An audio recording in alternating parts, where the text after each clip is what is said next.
And I think that a lot of his success has been built on swagger and confidence. And he made some really bad plays in that game.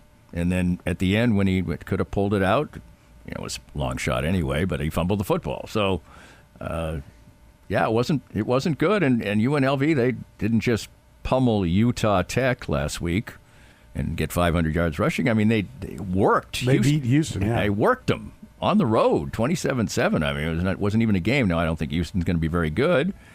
But I think in the long term, Houston's probably going to be pretty good because Willie Fritz has won everywhere he's been. But those are two, first of all, you clobber a Big 12 team in their house, and then you do what you're supposed to do and more against the lesser opponent. So, I think there's quite a bit on the line. Now, I do expect them to step up, but they're going to have to. They can't play some kind of B-minus game. Jalen Daniels, he better not. Well, if he plays like he did last week, they're going to lose. Yeah. So that's pretty plain and simple. But he can't be probably indifferent. And also, it is modern football, and we all know that you throw to score and run out the clock. But it's also college football, and they can run the damn ball. And they did run the ball last week, and their two lead running backs carried it a combined 21 times. That's not enough. They probably could have just handed the ball off all night long and won the game. Yeah, the pressure on the OC this game, too. Right. I agree, pressure on OC, but back to Jalen Daniels, I did see a few plays where it was what looked like a run, an option, and Jalen probably made the wrong decision to keep it himself rather than handing it off. So, yes, there's some goes on the OC, but I think that's just another example of Jalen maybe not. Oh, yeah, there was a big third down play where he absolutely should have handed the ball off. And he basically ran right into the defense. Like, oh, hello. That was a bad call. It was kind of a hero play. Well, I think he's rusty. I mean, I think that's part of the problem as well. And sure. It takes time to kick that rust off. K-State Wildcats, I think, benefit from the fact that there's a 20 in front of Arizona's name and that'll get your attention. Like, we're playing a ranked team. Because nothing about the first two games really says that they look like a ranked team. Arizona has not been very impressive the first two games. Well, they give up other than their 40. wideout, who's they've got components. The quarterback and the wideout are very good. But what was they beat New Mexico? They beat New Mexico. They slaughtered New Mexico, but they gave up a lot of points. No, they did not slaughter New Mexico. They gave up 40 to them. They won 60-something to 39. Yeah, 61-39. Well, that's 22-point win. Well, it's 22 points, but to a New Mexico team that lost by like 3 touchdowns to Montana. Right. But they squeezed past Northern Arizona in the next game. So why? So that's what I'm saying. The 20 there benefits because if there was no 20 in front of it, it would be very hard to get college kids' attention that you're playing a good team after those two results. Yep. Right. I expect Missouri to look like the 5th-ranked team in the country in this game. Well, we're talking about K-State. about K-State, but I'm looking at the wrong thing. But I'm on K-State's page, and there's a giant picture of a Missouri player in it. So I don't know why that is. I don't either. Anyway. So, yes, but K-State wasn't fantastic either. Tulane's a good team, but, Tulane is better than anything Arizona has played. Absolutely. By light years. Absolutely. Mm-hmm. By light years. But no question. I think that... We may watch this game tonight and go, Tulane is better than Arizona. Oh, I think that that's possible. But and the game was on the road, but I think K-State showed some, Tulane's a good football team, but I think Kansas State, if they have designs on being what they want to be, they should have looked a little better against Tulane last week. I'm fine with that. I think Avery Johnson's still finding his feet. But I think we'll look back on it. If they are what they have, if it's them in Utah in the championship game, we will look back and be like, they had a bad day against Tulane on the road and still got away with a win. That's what we'll look at. We'll say that's how quality this team is. That's Tulane will be playing in whatever bowl as a 8-4, team out of that league, and we'll look back and be like, "Oh, that was a good win." They weren't very good because I agree. I don't think K-State was great in that day, but I also think it's like you'd be like, "Well, we lost these guys, so we got to go back to." Come on, that was a fluke. We got this, coach. We're all good, and they went down and still got it done. And by the way, if the referees, could figure out how instant replay works, they may have covered it too. They may have, but if you know, They'd have offensive. been point blank, 3 seconds after scoring a touchdown and putting another one up. True, but they also did get the benefit of the always mysterious offensive pass interference call where Tulane would have tied the game. So, Yes. and we might have had overtime, which I only say mysterious because I think it was offensive pass interference, but it's almost like you don't know which official's going to call it and which official isn't. Yeah. There was another one in Kansas's game, an offensive pass interference, and that was called against Kansas. Called back the best throw that Jalen Daniels Right. made all night, I think. And then other times you're like, geez, it's so dumb. The receivers are so stupid.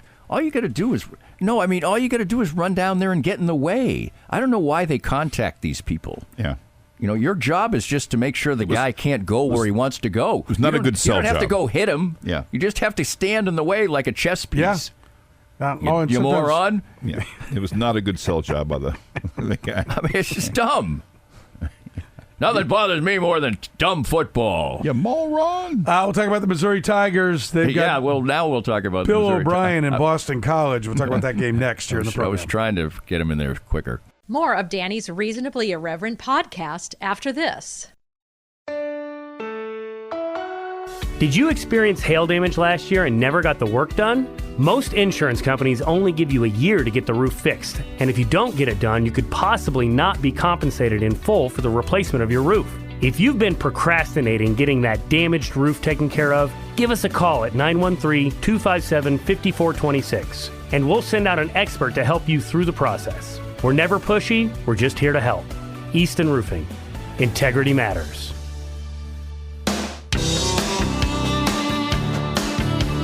One more with Danny Klingscale before we get to the great Kevin Harlan, and then we get out of the way for Kansas football.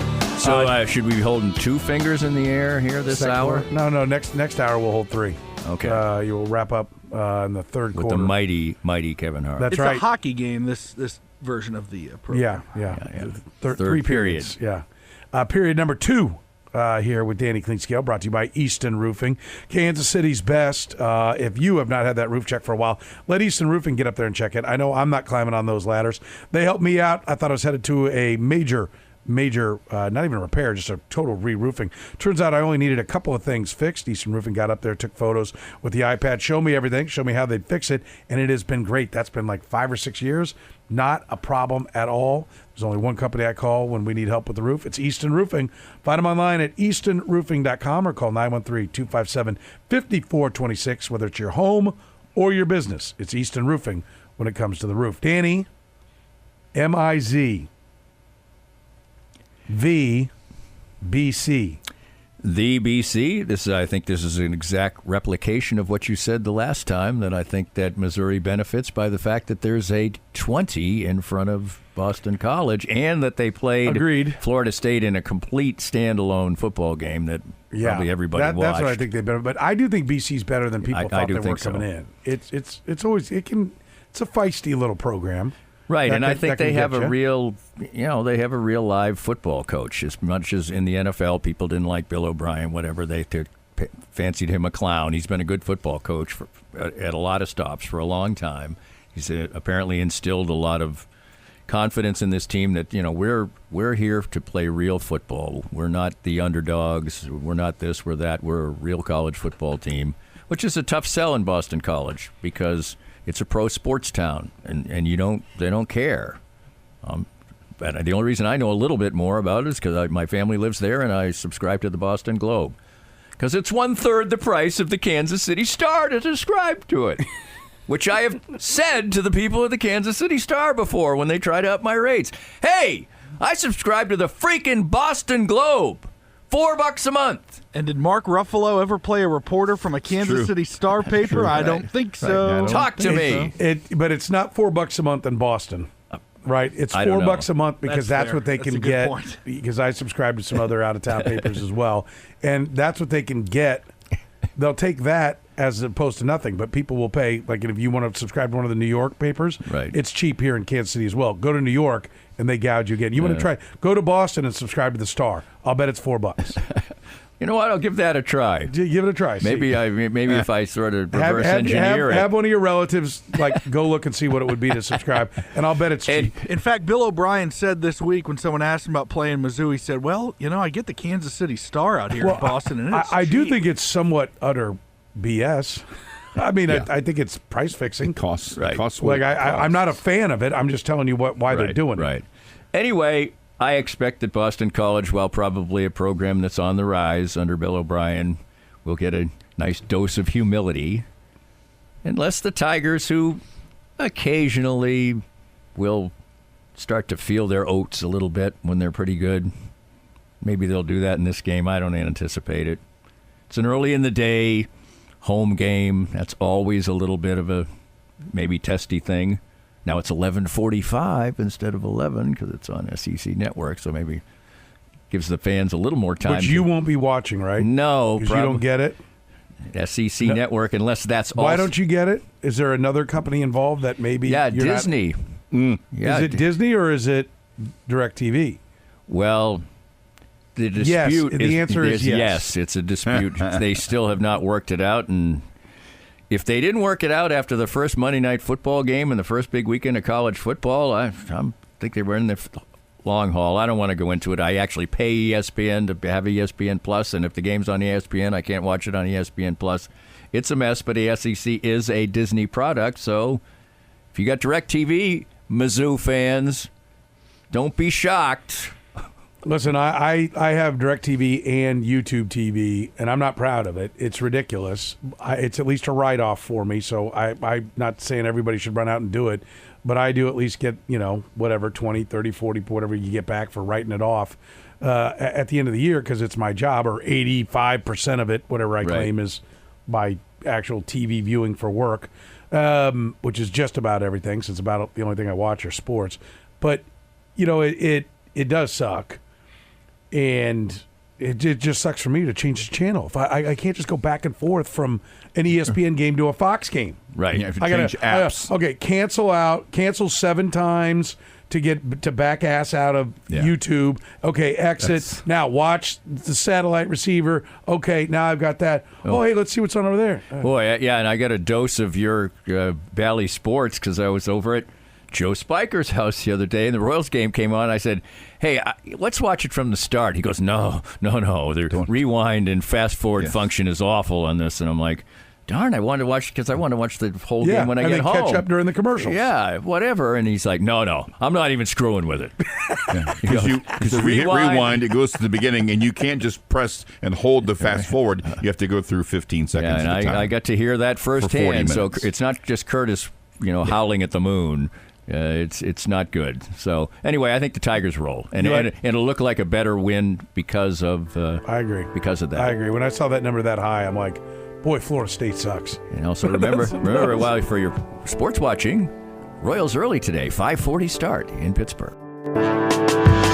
We hope you enjoyed the latest Danny Klingscale Reasonably Irreverent podcast. Come back soon for something fresh and new. This podcast was made possible by our great sponsors like Easton Roofing, where integrity matters. Joe Spiker and his team are the best in the business for all your roofing needs, handled with honesty and craftsmanship. Visit them at eastonroofing.com.